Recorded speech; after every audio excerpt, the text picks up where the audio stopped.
ایک وقت دنیا کی 27% GDP انڈین سب کنٹیننٹ ہولڈ کرتا تھا اور اس دور میں دنیا کے سب سے امیر ترین آدمی تھے جگت سیٹھ، وہ بینکر جو اس وقت بینک آف انگلینڈ سے بھی زیادہ طاقتور تھے۔ آخر کہاں گئی وہ بے شمار دولت؟ In the year 1700, India's share in the world's economy was an astounding 27%, more than all of Europe combined. 250 years later, India's share had dropped to less than 3%, and its people were left impoverished.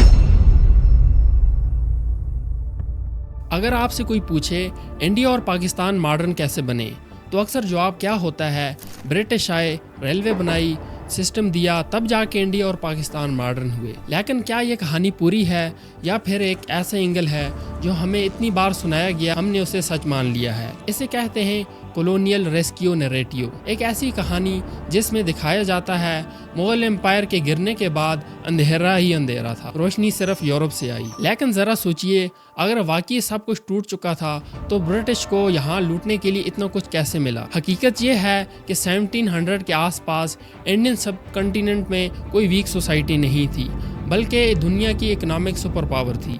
Global GDP کا 24 سے 27% حصہ یہیں سے آتا تھا، جو پورے Europe سے بھی زیادہ تھا۔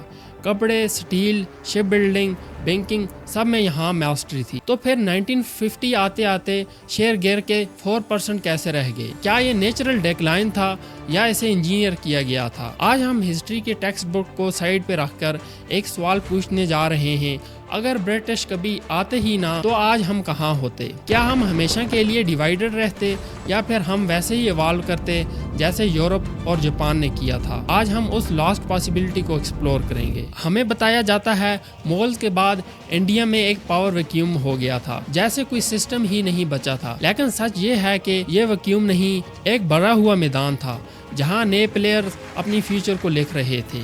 اگر برٹش انٹروین نہ کرتے تو ساؤتھ ایشیا کا میپ کیسا دکھتا؟ تو پہلے ہم بات کرتے ہیں مراٹھا کے بارے میں۔ دکن سے دلی تک طاقت پھیلی ہوئی تھی، وہ تھے مراٹھاز۔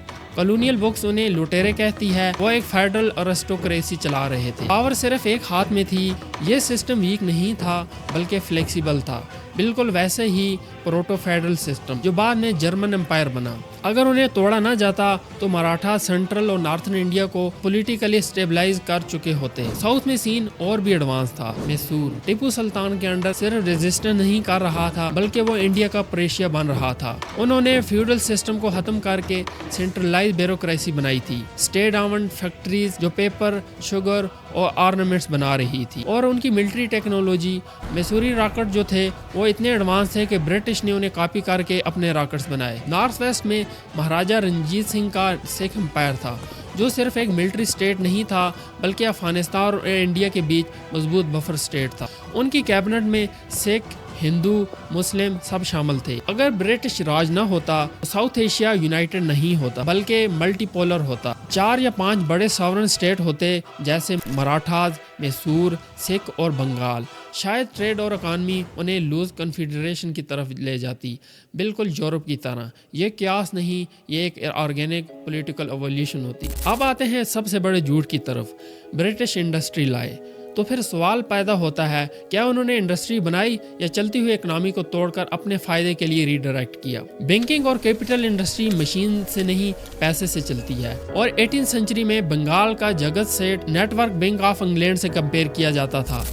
The Jagat sets are important in Indian history because they control the finances of the richest area in India. They are not only the richest bankers of their day, and apparently many times richer than the Bank of England at the time. British نے پلاسی کے بعد اس indigenous banking system کو destroy کیا۔ اگر یہ survive کرتا تو یہ بینکر انڈیا کے ریلوے اور فیکٹریز کو فائنینس کرتے جیسے یورپ میں بینکس نے کیا۔ کہا جاتا ہے انڈین ہینڈ لوم مشین کا مقابلہ نہیں کر سکتا تھا، بالکل غلط۔ اسے فورسفلی ڈی انڈسٹریلائز کیا گیا۔ اگر انڈیا انڈیپینڈنٹ ہوتا تو ہم مانچسٹر سے مشین امپورٹ کرتے اور اپنی پروڈکشن خود ماڈرنائز کرتے۔ ہم صرف را کاٹن بیچنے والے نہیں بلکہ فنش کلاتھ ایکسپورٹر بنتے۔ انڈیا سٹیل انوویٹ کرتا تھا